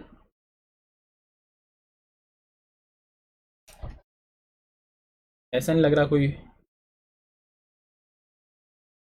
भूत बना दिया है मैंने। B B B B sir, B sir, B sir, B है सर, पक्का है सर। जल्दी से बता दो बी क्यों है। अगर तुम सोच रहे हो कि बी है तो व्हाट इज द रीजन, और पक्का तुम लिखने वाले हो सर रिंग स्ट्रेन कम है सर, एंगल स्ट्रेन कम है सर, एंगल स्ट्रेन कम है सर, यही लिखने वाले हो क्या तुम इसमें? जल्दी बताओ जल्दी बताओ जल्दी बताओ, क्या तुम ये लिखने वाले हो कि इसमें एंगल स्ट्रेन कम है सर? ये लिखने वाले हो? गलत जवाब, इसलिए तो मैं बोल रहा था गलत जवाब है। आंसर ये है, आंसर ये है दोस्तों। अब सुनना, ऐसा क्यों? नेगेटिव चार्ज की स्टेबिलिटी के बारे में बात कर रहे हैं, कौन सा नेगेटिव चार्ज ज़्यादा स्टेबल होगा। अब ध्यान से सुनियो, यहाँ पर हमारे पास 60 है एंगल, ठीक है ना। होना कितना चाहिए था ये एंगल, 109.28 मिनट होना चाहिए था, या अगर मैं अमोनिया को ले लूँ तो 107 तो कम से कम होना ही चाहिए लोन पेयर के साथ, मगर ये 60 है। अब 60 हो जाने की वजह से ये वाला जो एंगल है ना, ये बढ़कर लगभग 114 डिग्री हो जाता है, और हम जानते हैं कि अगर मैं बात करूं sp3 तो एंगल होता है 109, sp2 तो एंगल होता है 120, और sp अगर हाइब्रिडाइजेशन हो तो 180। परसेंटेज एस कैरेक्टर इसमें होते हैं 33, सॉरी 25, इसमें होता है हमारे पास 33, और इसमें होता है 50। और परसेंटेज एस कैरेक्टर से इलेक्ट्रोनेगेटिविटी भी डिसाइड होती है। इसकी sp कार्बन की इलेक्ट्रोनेगेटिविटी 3.25 होती है, sp2 की हमारे पास 2.75 होती है, और sp की हमारे पास 2.5 होती है। इसका मतलब मैं एक ब्रह्मास्त्र लिखने वाला हूं, percentage s is directly proportional to theta is directly proportional to electronegativity. गहरे गहरे सवाल इससे सॉल्व हो जाते हैं दोस्तों, ये बहुत इंपॉर्टेंट। तो अब यहां हो क्या रहा है, ध्यान से सुनना मेरे दोस्तों, ध्यान से सुनना कि यहां बॉन्ड एंगल कम हो गया तो इस वाले में बॉन्ड एंगल बढ़ गया है। बॉन्ड एंगल बढ़ने से percentage S character in this orbital बढ़ जाएगा, तो इलेक्ट्रोनेगेटिविटी और इन दिस ऑर्बिटल बढ़ जाएगा। इलेक्ट्रोनेगेटिविटी मतलब इलेक्ट्रॉन होल्ड करने की टेंडेंसी बढ़ जाएगी इन इलेक्ट्रॉन्स की, क्योंकि बॉन्ड एंगल इधर कम हुआ है तो इधर बढ़ जाएगा। तो जितना एंगल बढ़ेगा परसेंटेज एस कैरेक्टर उतना बढ़ेगा, परसेंटेज एस कैरेक्टर जितना बढ़ेगा इलेक्ट्रॉन को पकड़ के रखने की टेंडेंसी उतनी बढ़ जाएगी। तो ये इलेक्ट्रॉन कहीं नहीं जा पाएगा, क्योंकि इसके इलेक्ट्रॉन होल्ड करने की टेंडेंसी क्या हो गई है, ज्यादा। हो गई। ये बिल्कुल सही बोल रहा है एमएस, इतना डिटेल में मैं बताना नहीं चाह रहा अभी, तो जो है वो परेशान हो जाओगे। बिल्कुल सही बोल रहे हो, कॉस थीटा से बहुत ही बढ़िया इस फॉर्मूले के साथ आप इनऑर्गेनिक में भी करते हो। ठीक है, तो तुम्हें समझ में आ गई होगी कि अब अगर इसको एकदम घटिया तरीके से सही करने का तरीका निकालू ना, घटिया तरीके से सही करना, तो व्हाट इज दी घटिया तरीके से सही करने का तरीका? देखो, इधर सर प्लस आई आ रहा है, इधर सर प्लस आई आ रहा है, 2 प्लस आई आ रहे हैं, और इसमें तो 3 प्लस आई आ रहे हैं। 3 प्लस आई पॉजिटिव नेगेटिव चार्ज के लिए अच्छी बात नहीं है, तो फिर हमने ऐसे कर लिया। तो ये एकदम घटिया तरीका है सही करने का कि इसमें 2 प्लस आई है और इसमें 3 प्लस आई है, but this is not the reason. जहाँ एंगल स्ट्रेन आएगा वहां पर ये रीजन नहीं होता है। अगला है एसिडिक स्ट्रेंथ या बेसिक स्ट्रेंथ। एसिडिक स्ट्रेंथ में हमेशा याद रखना कि हम बात करेंगे कि acidic strength is directly proportional to stability of conjugate base, stability of conjugate base, conjugate base. और वो यूजुअली कैसा चार्ज होगा? Negative charge. और नेगेटिव चार्ज की स्टेबिलिटी हम जानते ही हैं। लेट्स एन एग्जांपल अभी हम पढ़ के आए, HI, HBr, HCl और HF, इन चारों में से सबसे ज़्यादा अच्छा एसिड कौन है? तो हम क्या करेंगे? कॉन्जुगेट बेस बना देंगे। H प्लस हटाओ, कॉन्जुगेट बेस बनाओ, H प्लस हटाओ, कॉन्जुगेट बेस बनाओ, H प्लस हटाओ, कॉन्जुगेट बेस बनाओ, H प्लस हटाओ, कॉन्जुगेट बेस बनाओ। ये बन गया conjugate base, conjugate base, conjugate base. इनकी स्टेबिलिटी कंपेयर कर लोगे तो एसिड की स्टेबिलिटी कंपेयर करके आ जाएगा। तो सिर्फ यही करना है दोस्तों, स्टेबिलिटी कॉन्जुगेट बेस, जो कि नेगेटिव चार्ज है। और नेगेटिव चार्ज हम जानते हैं डायरेक्टली प्रोपोर्शनल टू माइनस आई होता है और इनवर्सली प्रोपोर्शनल टू प्लस आई होता है। तो सीधे भी देख लूँ तो भी समझ में आ जाएगा, directly proportional to minus I, inversely proportional to plus I. Let's say an example, अगर मैं तुमसे पूछ लूँ कि बताओ इन दोनों में से ज्यादा स्टेबल कौन होगा, अब फिर से वही पूछ रहा हूँ, यहां पर मैं दे भी चुका हूं, आंसर भी दे चुका हूं कि इन दोनों में से ज्यादा अच्छा एसिड कौन होगा? बोलो बोलो बोलो बोलो, जल्दी से बता दो, ए और बी में से ज्यादा अच्छा एसिड कौन होने वाला है? तुमको समझ में आ जाएगा, जल्दी से बोलो। NF3 है। तो ठीक है, हमने जान लिया माइनस आई डायरेक्टली प्रोपोर्शनल है, तो यहाँ माइनस आई क्या होने वाला है? ज्यादा होने वाला है। तो बिल्कुल सही बोल रहे हो। किसने? चिराग ने बोला ए, षष्ठी ने बोला बी, उत्कर्ष ने बोला B B B B B B, Shivang ने बोला बी। यस, क्योंकि माइनस आई के डायरेक्टली प्रोपोर्शनल है। तो इस तरीके से अपन एसिडिक स्ट्रेंथ के बारे में कंपैरिजन कर सकते हैं। हमको करना क्या होगा? H प्लस भगाओ, कॉन्जुगेट बेस बनाओ, हमारे पास ब्रह्मास्त्र हो गया। H प्लस भगाओ, सी भी बनाओ और उसकी स्टेबिलिटी कंपेयर कर लो, कंपेयर इट स्टेबिलिटी। या सीधे सीधा directly proportional to minus I, inversely proportional to plus I, या directly proportional to electron withdrawing group और inversely proportional to electron donating group. ये बात हमको समझ में आ गई। क्वेश्चन ले लेते हैं जल्दी से, फटाफट, तुरंत, ताकि हमको फील आ जाए कि हाँ भाई हमको समझ में आ गया कि नहीं आया है। तो C double bond OH, C double bond OH ये ले लिया अपन ने, और C डबल बॉन्ड OH और CH2 और C डबल बॉन्ड OH। अगर मैं इसको A कह दूं और इसको B कह दूं तो मुझे बताओ Ka1, Ka1 मतलब पहले एसिड डिसोसिएशन कांस्टेंट का ऑर्डर क्या होगा? ए, सॉरी, पहले लेता हूं मैं ऑप्शन पी ऑप्शन है, A is greater than B, Ka1, और क्यू ऑप्शन है हमारे पास, B is greater than A. Acid dissociation constant Ka1 का ऑर्डर क्या होने वाला है? जल्दी बता दो। ऑक्जेलिक एसिड है, दूसरा है मेलोनिक एसिड। बोलो बोलो बोलो बोलो बोलो। बिल्कुल सही बोल रहे हो। यहां पर अगर मैं बात करूं Ka1 मतलब पहला H प्लस बाहर निकलेगा, तो इसके बाहर निकलने के लिए इसका इफेक्ट कंसिडर करना पड़ेगा जो कि माइनस आई है। और यहां पर अगर इसका H बाहर निकलेगा तो इसका माइनस आई क्या हो गया? दूर हो गया। तो माइनस आई दूर होना मतलब एसिडिक स्ट्रेंथ क्या हो जाना? कम हो जाना। बिल्कुल सही बोल रहे हो। तो आंसर क्या होने वाला है? P P P P P P P P P. अगर मैं यहीं पर Ka2 के बारे में तुमसे पूछ लूं, Ka2 के बारे में मैं तुमसे पूछ लूं, Ka2 के बारे में तुमसे पूछ लूं, Ka2 के बारे में तुमसे पूछ लूं,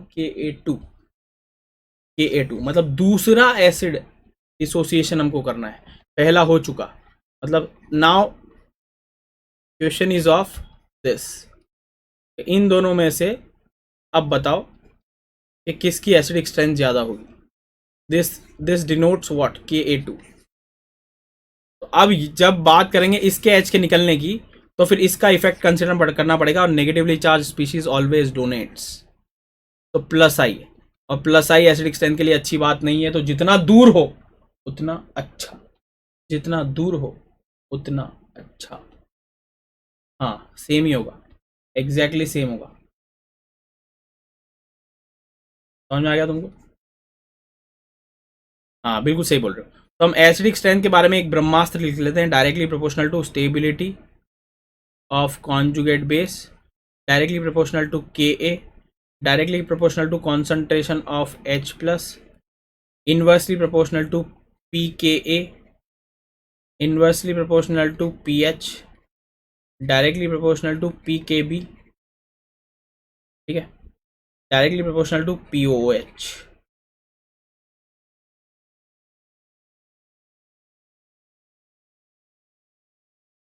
directly proportional to electron withdrawing group, inversely proportional to electron donating group. ये हो गया ब्रह्मास्त्र।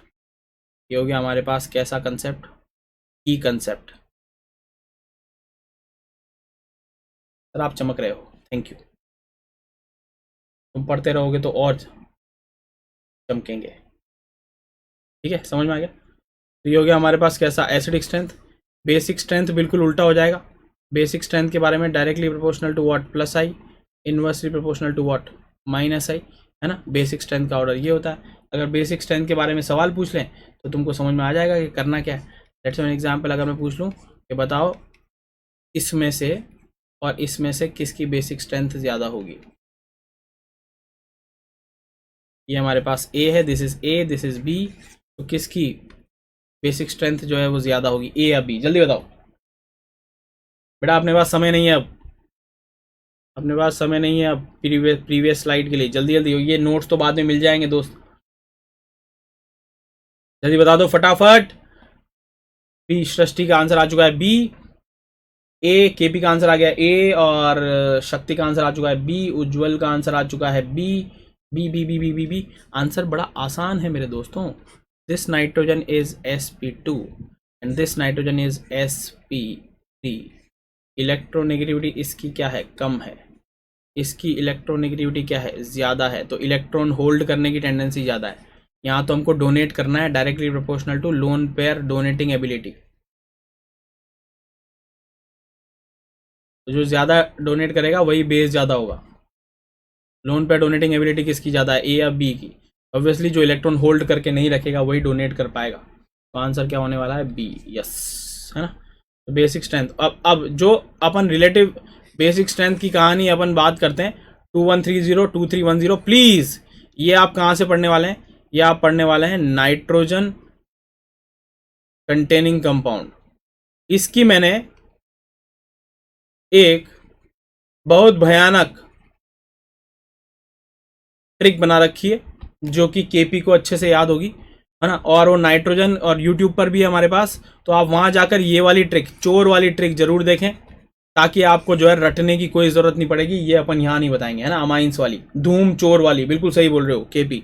तो धूम, उसमें धूम मूवी है, उसमें चोर है, और उसमें हमारे पास बैंक है, और उसमें लुटेरे हैं। तो अगर वो कहानी आपको याद हो तो आपको हमेशा, आपके बच्चों तक भी ये कहानी याद रहेगी और आप कभी भूलेंगे नहीं।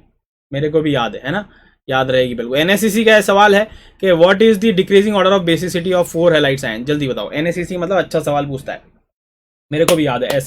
एसएच नाम क्या बेटा तेरा? इतने सारे यार इनिशियल्स होते हैं कि याद ही नहीं रहते हैं कौन कौन क्या है। केपी तो याद है मुझे, जयपुर से बना साहब हैं। सृष्टि एकदम यलगार क्लास था, है ना। जल्दी बता दो, एनएसईसी, एनएसईसी का सवाल है दोस्तों, यलगार सवाल। वाह वाह वाह वाह वाह वाह। यूट्यूब पर क्या डालना है, यूट्यूब पर डालना है अमेजॉन अकेडमी, और उसमें जाके फिर ऑर्गेनिक कंपाउंड्स कंटेनिंग नाइट्रोजन, इसमें मिल जाएगा। या इसमें भी है अपने पास, तो ऐप में भी मिल जाएगा तुमको। जल्दी बताओ क्या होने वाला है। तुम्हारे पास है बेसिसिटी का ऑर्डर। बेसिसिटी मतलब इलेक्ट्रॉन डोनेटिंग, तो स्टेबिलिटी का उल्टा हो जाएगा। भाई जो स्टेबल हो गया वो फिर रिएक्ट क्यों करेगा, वो डोनेट क्यों करेगा? तो हमारे पास आंसर क्या हो जाने वाला है, बिल्कुल बिल्कुल बिल्कुल बिल्कुल बिल्कुल, ये तो ऑर्डर है स्टेबिलिटी का। स्टेबल है, आई माइनस स्टेबल है, वो रिएक्ट नहीं करना चाहता किसी से। मैं स्टेबल हूँ, मैं अपने इलेक्ट्रॉन किसी को नहीं दूंगा। एफ माइनस कहता है मैं अनस्टेबल हूँ, मेरे इलेक्ट्रॉन ले लो। तो आंसर क्या होने वाला है, सी। लोन पेयर अनस्टेबिलिटी देखनी है ना, अब तुम्हें गहरी बात बता रहा हूँ, बेसिक स्ट्रेंथ देखनी है ना, directly proportional to unstability of lone pair. Unstability not stability, unstability of lone pair देखना है। Unstability of lone pair, unstability, समझ गए सर। स्टूडियो टूर, वाह वाह बेटा वाह, स्टूडियो टूर कराएं।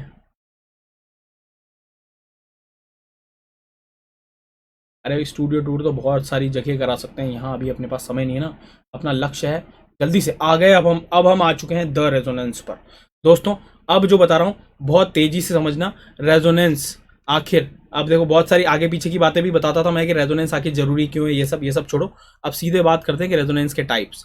रेजोनेंस के टाइप्स 3 याद रखना, ए, बी और सी, और इसमें सब आ जाएगा। देखो ए बी सी में अगर आपको कहीं ऐसी कंडीशन दिखे ए डबल बॉन्ड बी और सी पर पॉजिटिव चार्ज का मतलब वेकेंट ऑर्बिटल, जब भी मैं पॉजिटिव चार्ज बोलूँ मतलब वो वेकेंट ऑर्बिटल समझना, या फिर लोन पेयर, या फिर रेडिकल, या फिर डबल बॉन्ड, या फिर ट्रिपल बॉन्ड हो। यहाँ लोन पेयर का मतलब नेगेटिव चार्ज भी हो सकता है, मगर नेगेटिव चार्ज का मतलब हमेशा लोन पेयर होना चाहिए। अब ध्यान से सुनना, जब भी रेजोनेंस की बात करूं तो पॉजिटिव चार्ज का मतलब हमेशा वेकेंट ऑर्बिटल होना चाहिए, तब रेजोनेंस होगा, और नेगेटिव चार्ज का मतलब हमेशा लोन पेयर होना चाहिए, तभी रेजोनेंस होगा। तो आपको कहीं ऐसी कंडीशन देखने को मिल जाए ए डबल बॉन्ड बी, सी पर positive, negative, radical, double bond, triple bond, तो इसका मतलब उसमें रेजोनेंस हो सकता है ना। दूसरी कंडीशन हम ले लें ए ट्रिपल बॉन्ड बी और सी पर यही कहानी, पॉजिटिव, लोन पेयर या negative, radical, double bond, triple bond हो जाए तो रेजोनेंस हो सकता है। तीसरा ए और बी, ए पर खाली ऑर्बिटल हो और बी पर भरा ऑर्बिटल हो। व्हाट डज इट मीन, क्या मतलब है इसका, मतलब वेकेंट ऑर्बिटल हो, अच्छा इसका मतलब पॉजिटिव चार्ज हो, अच्छा तो भरा हो मतलब लोन पेयर हो, अच्छा मतलब नेगेटिव चार्ज हो, अच्छा। तो अगर ये कंडीशन हो जाए, तीसरी कंडीशन, तो आपको ये मिल जाएगा, इसको बोलते हैं back bonding. This is a kind of resonance, है ना। तो ये 3 कंडीशन है मेनली जिनके बारे में अपन को चर्चा करनी है।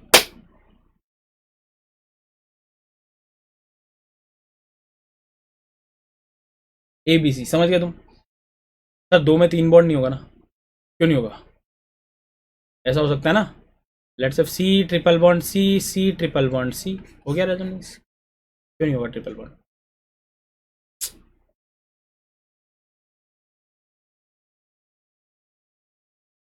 ठीक है, समझ में आ गया तुमको।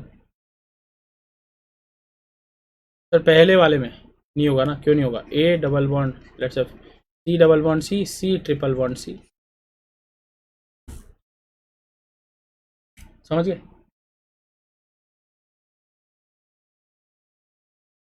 तो सी पर ट्रिपल बॉन्ड हो तो कैसे होगा, C double bond C, C triple bond C, ऐसे हो जाएगा, क्या दिक्कत है। ये हो गया ना A double bond B, C triple bond D, समझ गए।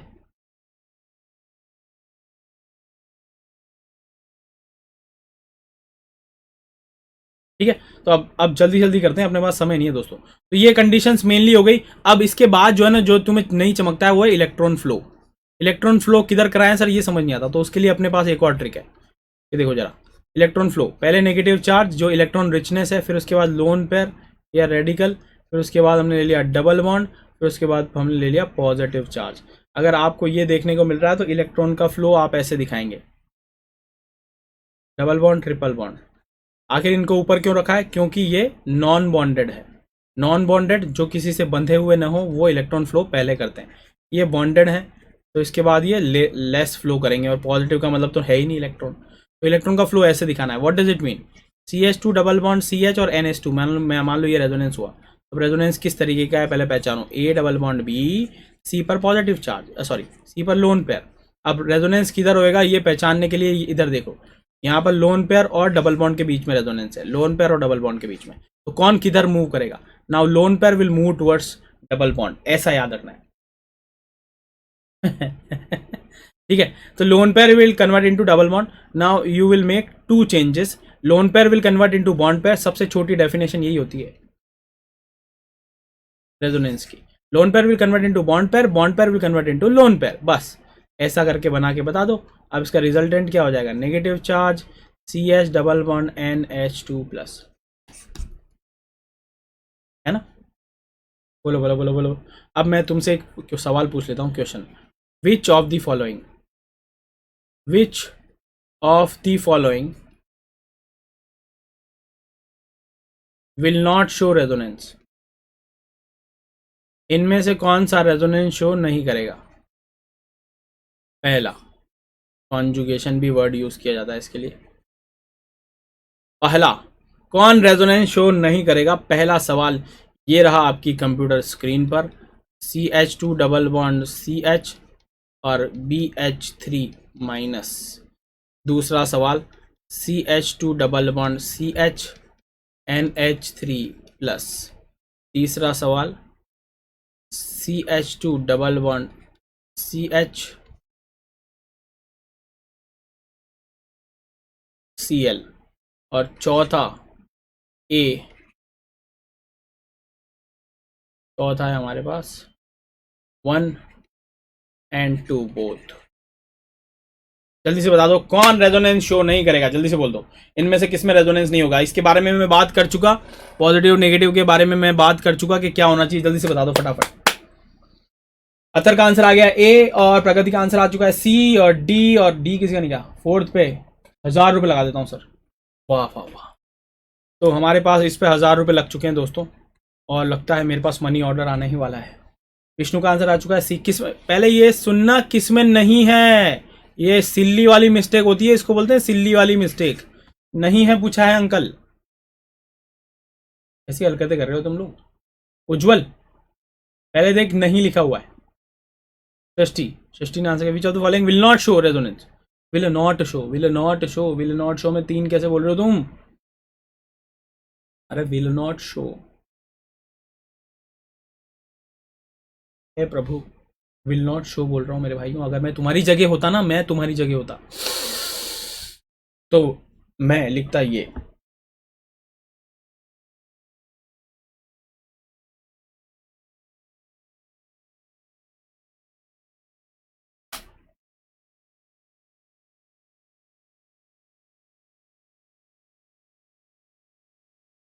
सर 3 पे 100 रुपये। भैया तो रेजोनेंस करेगा ना यार। ए डबल बॉन्ड बी, कैसी हरकतें कर रहे हो? मुझे तो लग रहा तुम इंटेलिजेंट लोग हो। हैं?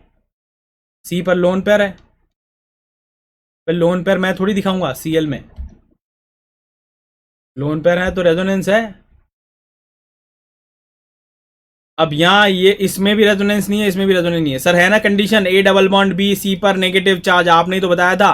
ए डबल बॉन्ड बी सी पर पॉजिटिव चार्ज, सर आपने ही तो बताया था। अरे नेगेटिव चार्ज का मतलब लोन पेयर होना चाहिए ना, ये तो बोरोन है, हाइपोवेलेंट होता है। ये नेगेटिव चार्ज का मतलब यहाँ लोन पेयर थोड़ी है। बोरोन बेचारा पहले ही ऑक्टेट कंप्लीट करके बैठा है, 2 यहाँ से 6 यहाँ से हाइड्रोजन से। ये तो सिर्फ फॉर्मल चार्ज है, ये लोन पेयर को रिप्रेजेंट नहीं करता। तो यहाँ negative charge is not lone pair, तो यहाँ लोन पेयर ही नहीं है तो रेजोनेंस कैसे होगा? गलत। और ये हमारे पास पॉजिटिव चार्ज, ये भी फॉर्मल चार्ज है। तो हर पॉजिटिव चार्ज वेकेंट ऑर्बिटल नहीं होता और हर नेगेटिव चार्ज लोन पेयर नहीं होता। ये बात बताने के लिए सवाल पूछा था। तो ए में भी रेजोनेंस नहीं, बी में भी रेजोनेंस, 1 और 2 में भी नहीं, 3 में तो है। तो answer would be 1 and 2 both. बोलो ना बोलो ना, समझ में आ गया? 100 रुपये जीत गया मैं, ठीक है। 100 रुपये जो है वो आपके अकाउंट में ट्रांसफ़र हो जाएंगे। मैं खुद आपके घर आके देके जाऊंगा। अकाउंट ट्रांसफ़र नहीं, वहीं आकर बस आने जाने का टिकट तुमको देना पड़ेगा फ्लाइट का। चलो कंडीशन ऑफ रेजोनेंस हो गया हमारे पास, है ना। अब जरा देखें रेजोनेंस। तो अब इसमें बात कर लेते हैं, क्वेश्चन कर लेते हैं रेजोनेंस के बारे में। तो रेजोनेंस अगर आपको आता है तो फिर दूसरा सवाल जो बनता है रेजोनेंस पर सवाल कौन कौन से बन सकते हैं? रेजोनेंस पर सवाल बन सकते हैं, स्टेबिलिटी ऑफ आरएस के सवाल बन सकते हैं, पहला सवाल। दूसरा बॉन्ड लेंथ के सवाल बनते हैं, बॉन्ड ऑर्डर के सवाल बनते हैं, बॉन्ड लेंथ ऑर्डर और स्ट्रेंथ के सवाल बनते हैं। ये 2 सवाल, स्टेबिलिटी ऑफ आरएस और इन दोनों का, या फिर स्टेबिलिटी के आरएस के अलावा कॉन्ट्रीब्यूशन ऑफ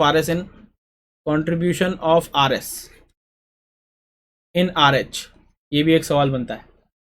ठीक है, तो ये सवाल बनते हैं। अब यहाँ देखें तो हमें ये पता होना चाहिए दोस्तों, बॉन्ड लेंथ जितनी ज़्यादा होगी बॉन्ड स्ट्रेंथ उतनी ही क्या होगी, ज़्यादा होगी, कम होगी, और बॉन्ड ऑर्डर भी उतना ही क्या होगा, कम। तो ये एक तो ये बात हमको पता होना चाहिए। दूसरी बात, स्टेबिलिटी ऑफ आरएस के बारे में हमको पता होना चाहिए। तो हम अगला जो कंपैरिजन कर रहे हैं वो क्या है हमारे पास, कि आखिर स्टेबिलिटी ऑफ आरएस क्या है। ठीक है, तो हम बात कर रहे हैं अगला, स्टेबिलिटी ऑफ आरएस कंपैरिजन कैसे करें। तो स्टेबिलिटी ऑफ आरएस में पहला रूल है हमारे पास, और वो है कि नॉन पोलर है, ऑक्टेट कंप्लीट है, non polar is better then polar RS. दूसरा रूल आपको पता है, और वो है नंबर ऑफ बॉन्ड्स जिसमें ज़्यादा होंगे, नंबर ऑफ बॉन्ड्स जितने ज़्यादा होंगे वो ज़्यादा ज़्यादा स्टेबल, नंबर ऑफ बॉन्ड्स से डिसाइड होगा, या और ऑक्टेट कंप्लीशन। तीसरा अपन ले लेते हैं पॉजिटिव चार्ज, पॉजिटिव, या फिर हम इसमें लिख सकते हैं closer approach, closer approach of dissimilar charges and distant approach of similar charges. Positive negative जितने पास हों उतना अच्छा, क्योंकि अट्रैक्शन से हमेशा सिस्टम की एनर्जी क्या होती है, कम। और नेगेटिव नेगेटिव या पॉजिटिव पॉजिटिव जितना दूर हो उतना अच्छा, क्योंकि रिपल्शन से हमेशा एनर्जी क्या होती है, सिस्टम की बढ़ती है। और lastly positive charge is more stable on less electronegative atom, और negative charge is more stable on more electronegative atom. क्या आपको यह याद रहेगा? तो इसी ऑर्डर में आपको बताना है कि नॉन पोलर, पोलर, फिर ये सब देखना है। और लेट्स हैव एन एग्जांपल, मैं तुम्हें एग्जांपल बता देता हूँ। बताओ इन चारों में से स्टेबिलिटी का ऑर्डर क्या हो जाएगा। पहला हमने ले लिया ये, इसमें आर एस करा रहे हैं अपन, ये lone pair convert into bond pair, bond pair convert into lone pair, H C O minus और ओ एच प्लस। सी हमने ले लिया H C O minus C plus O H, और डी हमने ले लिया H C O plus C minus O H. अब मैं बात करूं ए बी सी डी में से, ये हमारे पास सवाल हो गया, ये तुम्हारे पास जो है वो रूल्स हो गए। अब इसमें स्टेबिलिटी की बात करते हैं, तो हमारे पास ऑप्शन देता हूँ P, A, then B, then C and then D. क्यों बोल रहा हूँ? A, then C, then D and then B. R बोल रहा हूँ, डी, सी, ए, बी, और एस बोल रहा हूँ, डी, ए, बी, सी। जल्दी बता दो। ए बी सी डी, शक्ति, शक्ति, शक्ति, शक्ति ने आंसर कर दिया ए बी सी डी। तो अगर मैं बात करूं फॉर्मिक एसिड है, उसकी फॉर्मिक एसिड की मैंने 4 आर एस यहाँ पर ड्रॉ कर दी, और आपको बताना है कि इनकी स्टेबिलिटी का ऑर्डर क्या होगा। आपको इस रूल में चलना है, पहला रूल लगाना है, फिर दूसरा लगाना है, फिर तीसरा लगाना है, फिर चौथा लगाना है। जंप नहीं करना, पहले के बाद चौथा लगा दिया आंसर गलत आएगा। पहले पहला रूल, पहले रूल से जो जो जो जीत जाए उसे नंबर 1 कर देना। हमारे पास P Q A B C D में से हमारे पास आंसर क्या होने वाला है? रूल जंप नहीं करना, पहले पहला रूल लगेगा, फिर दूसरा रूल लगेगा। रूल जंप नहीं करना है, रूल जंप किया मतलब आंसर गलत आएगा, ध्यान देना। रूल जंप मतलब आंसर गलत। पहले पहला रूल, सबसे पहला रूल है non polar is better then polar. तो देख लो, ये पोलर है, इनमें चार्ज है, ये भी पोलर है, इसमें भी चार्ज है, ये भी पोलर है। तो that means this is the only one which is non polar. तो भाई साहब, या तो आंसर हो सकता है पी या फिर हो सकता है क्यू, दोनों में से एक हो सकता है। विशाल ने आंसर कर दिया है पी, अंकुर ने आंसर कर दिया है क्यू, चिराग ने पी, हार्दिक ने पी, व्योमेश ने क्यू, है ना, और अमन ने पी कर दिया है आंसर। प्रगति ने पी कर दिया है, ए सी बी डी आंसर भी लिख दिया है। प्रतीक ने, देव ने आंसर कर दिया है पी। अब सबसे पहले तो हमें नॉन पोलर वाला, तो ये तो हो गया नंबर 1। अब अगला रूल क्या है? नंबर ऑफ बॉन्ड्स देखने। तो इसमें नंबर ऑफ बॉन्ड्स ज़्यादा है, 1 2 3 4। इसमें कितने? 1 2 3। इसमें कितने? 1 2 3। इसका मतलब बी जीत गया। तो इस वाले से ए जीता, इस वाले रूल लगाने के बाद हमारे पास बी जीत गया, तो हमारे पास आंसर आ गया ए बी सी डी। फिर अब बात कर लें, ए हो गया, फिर सेकेंडली बी हो गया, फिर हम आगे चलते हैं। Closer approach of positive negative, positive negative जितने पास हो उतना अच्छा, ये तो पास ही है, इनके बीच में भी दूरी सेम है। तो इस रूल से हम डिसाइड नहीं कर पा रहे हैं, क्योंकि दूरी तो इसमें भी सेम है, इसमें भी सेम है। तो लास्ट रूल से डिसाइड होगा, पॉजिटिव चार्ज लेस इलेक्ट्रोनेगेटिव पर ज़्यादा स्टेबल है, पॉजिटिव चार्ज कार्बन पर ज़्यादा स्टेबल है, और नेगेटिव चार्ज ऑक्सीजन पर ज़्यादा जचता है। तो इसका मतलब आंसर हो जाएगा ए बी सी और डी। अब यह है सवाल अगला, जो कि जेई ने पूछा, मेंस ने भी पूछा, सब ने पूछा हुआ है ये सवाल। और जल्दी से अब आप भी कर लो कि मुझे बताओ इन चारों की स्टेबिलिटी का ऑर्डर क्या होगा। सीधे ऑर्डर लिखना भाई लोग, अब सीधे ऑर्डर लिखना अब इसका।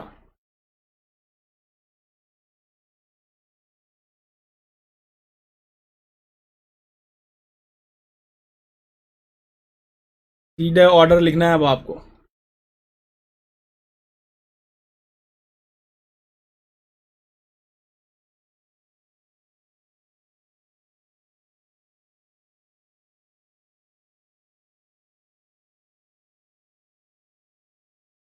हम्म।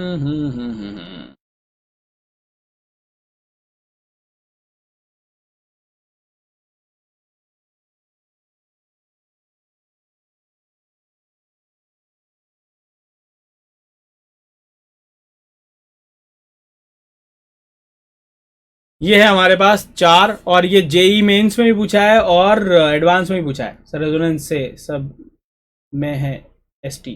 तो अब मुझे बता दो इसका ऑर्डर क्या होना है, ऑर्डर लिख दो अब तो, यू आर वेलकम। एसटी जल्दी से बता दो इसका ऑर्डर, वही रूल लगाना, बिल्कुल सीक्वेंस में रूल लगाना, तुम्हें आंसर मिल जाएगा सीक्वेंस में। डी ए बी सी एक आंसर आ चुका है हमारे पास, ए एस का, ए डी का आंसर आ चुका है, ए नहीं, सीक्वेंस बताओ सीक्वेंस क्या है, what is sequence, A B C D है, ए डी बी सी है, क्या होने वाला है, तो ए बी डी सी आ गया है, डी ए बी सी आ गया है, ए बी डी सी आ गया है, A B D C, A B D C. देखो मैं चेक करता हूँ कि कितने लोग जो है वो, ज़्यादा लोग, मैं अभी 1 सेकंड के लिए मैं अगले 10 सेकंड तक क्वाइट रहता हूँ और ऑब्जर्व करूंगा कि कितने लोग सही दे रहे हैं।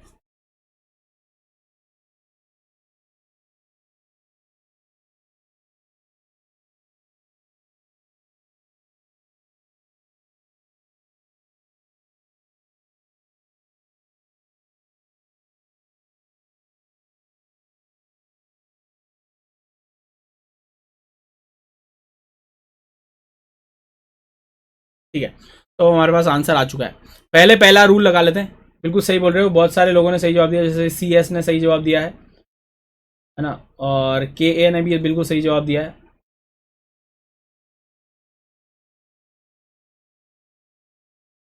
ए बी डी सी, मुझे भी ए बी डी सी लग रहा है दोस्तों, चेक कर लेते हैं दोस्तों। सबसे पहले देखेंगे नॉन पोलर पोलर, अरे ये तो सारे ही पोलर हैं, हटाओ, पहला रूल खत्म। दूसरा नंबर ऑफ बॉन्ड्स, इसमें 4 बॉन्ड दिख रहे हैं हमको, 2 इधर 2 इधर, इसमें भी 4 दिख रहे हैं, इसमें 3 दिख रहे हैं, और इसमें 3 दिख रहे हैं।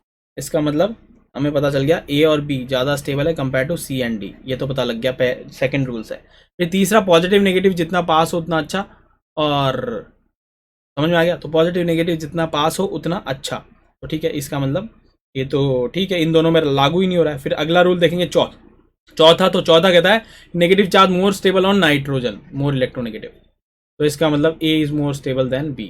तो ये वाला फंडा किससे लगाया, चौथे रूल से। ये वाला फंडा किससे लगाया अपन ने, दूसरे रूल से। तो और सी और डी में भी डिसाइड करें तो पॉजिटिव चार्ज कार्बन पर ज़्यादा जचेगा और नेगेटिव चार्ज नाइट्रोजन पर ज़्यादा जचेगा, तो इसका मतलब आंसर होने वाला है डी और फिर सी। आंसर है A B D C, A B D C. जल्दी जल्दी में मिस्टेक कर दी दोस्तों, यही होता है पेपर में भी, यही होता है, यही नहीं करना है अपन को ना, जल्दी जल्दी में मिस्टेक नहीं करना है। समझ में आ गया, क्लियर है, क्लियर है, क्लियर क्लियर, बोलो बोलो बोलो बोलो बोलो बोलो, है ना। तो इस तरीके से अपन को रेजोनेटिंग स्ट्रक्चर्स बनानी है। और अब मेरा सवाल सवाल सवाल सवाल सवाल, विच of the following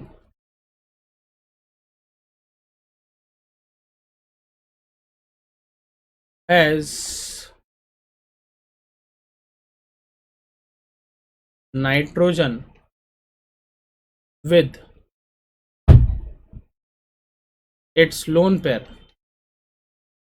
participating in resonance। इनमें से कौन सा है जो कि नाइट्रोजन कंटेनिंग है और जिसका लोन पेयर जो है वो रेजोनेंस में पार्टिसिपेट कर रहा है, ए।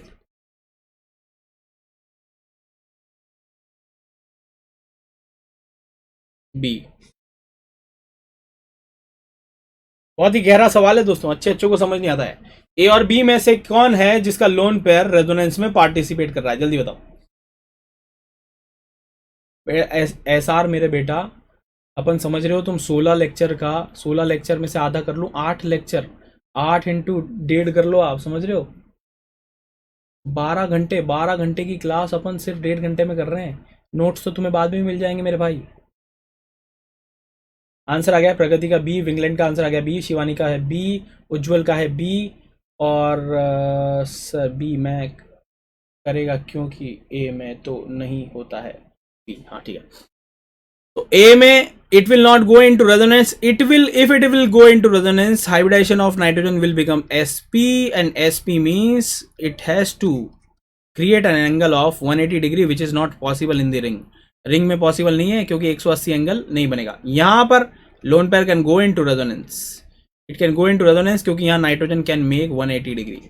यहां इसलिए पार्टिसिपेट नहीं कर रहा है क्योंकि 180 डिग्री पॉसिबल नहीं है, नहीं है, नहीं है, नहीं है। समझ में आ गया तुमको। तो अगर इसका मतलब एक कंसेप्ट समझ में आ गया कि अगर रिंग हो डबली बॉन्डेड नाइट्रोजन हो तो उसका लोन पेयर कभी भी रेजोनेंस में नहीं जाता। कंसेप्ट, रिंग हो मतलब छोटी रिंग, लेट्स से 7 मेंबर्ड या उससे कम वाली रिंग में अगर बात कर ले, lone pair will not go into resonance. और रीजन सिर्फ यह है कि 180 एंगल पॉसिबल नहीं है। बहुत बड़ी रिंग ले लें, मान लो अपन 15 कार्बन की रिंग ले लें, उसमें नाइट्रोजन लगा दें, तो वहाँ 180 डिग्री पॉसिबल हो सकता है, क्योंकि जहाँ भी ट्रिपल बॉन्ड लग सकता है ना, वहाँ पे तो हमारे पास लोन पेयर भी नाइट्रोजन का रेजोनेंस कर सकता है। समझ में आ गया? तो वो रिंग जिसमें ट्रिपल बॉन्ड लग सकता है उसमें नाइट्रोजन भी लोन पेयर रेजोनेंस में जा सकता है, छोटी रिंग में तो पॉसिबल नहीं है। तो ये बात आपको पता होनी चाहिए। क्लियर है? बोलो बोलो बोलो बोलो बोलो, है ना? तो ये एक बहुत गहरी बात हमें पता लग गई। अब इस पर बेस्ड ही हमारे पास प्लस एम और माइनस एम भी होता है। ठीक है, इसकी एप्लीकेशन, अब रेजोनेंस की एप्लीकेशन बात कर लेते हैं। Aromatic, anti aromatic, non aromatic, सबको पता है। 4n+2 रूल फॉलो होता है, सबको पता है। 4n पाई रूल फॉलो होता है, सबको पता है। और नॉन एरोमेटिक की बहुत ही भयानक डेफिनेशन होती है दोस्तों, और वो ये है कि जो एरोमेटिक ना हो पाया और जो एंटी एरोमेटिक ना हो पाया वो नॉन एरोमेटिक कहलाएगा। समझ में आ गया? अब इसमें डिटेल में जाने की जरूरत नहीं है दोस्तों, ये बहुत ही एकदम बच्चों वाला सवाल है। तो डबल बॉन्ड नाइट्रोजन में पार्टिसिपेट क्यों करेगा? If aromaticity is already present. Aromaticity already present ये तो अलग चीज है दोस्त, एंटी एरोमेटिसिटी भी तो होती है। अगर एंटी एरोमेटिसिटी होती है कंपाउंड में, लोन पर रेजोनेंस में जा रहा है तो करेगा ना, रुक थोड़ी जाता है रेजोनेंस करने से। यहाँ कर क्यों नहीं पा रहा है वो समझो। कर इसलिए पा रहा है, क्यों कर नहीं पा रहा है इसलिए कारण है बॉन्ड एंगल। कोई बहुत बड़ी रिंग होगी तो वहां पर लोन पेयर रेजोनेंस में पार्टिसिपेट कर सकता है। तो यहां अगर मैं देखूं तो हमारे पास अब ये सब कंपाउंड है, जरा चेक कर लेना घर जाकर। अगर मैं देखूंगा तो हमारे पास ये सब एरोमेटिक हो जाएंगे।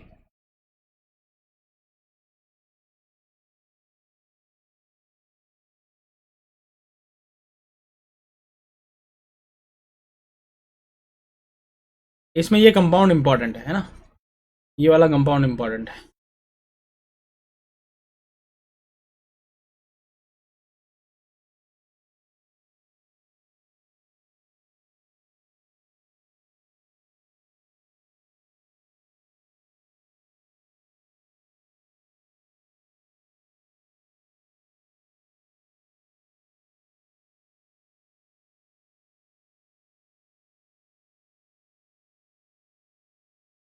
वाह यार वाह, यार ये तो मैं बात पूछूंगा यार एक के, बिल्कुल सही बोला यार। ये तो यार, ये ऐसा क्यों नहीं हो रहा है, ये बात तो मुझे पूछनी पड़ेगी यार। ये तो दिल पे लग गई सीधे एक के। हाँ यार, मतलब ये तो मिला ही नहीं यार हमको। अबे इमरती नहीं है, अमेजोन बन गया ये।